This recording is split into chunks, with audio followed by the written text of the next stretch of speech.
নবাব চিনা দরকার ছিল যাকে, চিনলেন না তাকে। হায় যুবক, বন্ধুকে চিনলা না, দুশ্মনকেই বন্ধু বানাইলা, দুশ্মনকেই বন্ধু বানাইলা।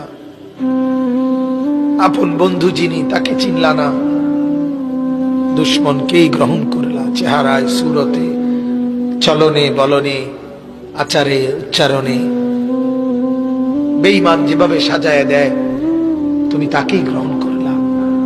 আল্লাহর নবী বলেন, রব্বুল আলামিন, আমি যদি বসে যাই হাসরের এই বিরাট ময়দানে, আমার উম্মতের জন্য দৌড়াবে কে? আমার কোথায় কোন উম্মত গুনার কারণে, নাফরমানির কারণে আটকায় যায় কিনা? আমি যদি না ছুটি, আমি যদি না দৌড়াই, আমি বসে গেলে আমার উম্মতের জন্য দৌড়বে কে?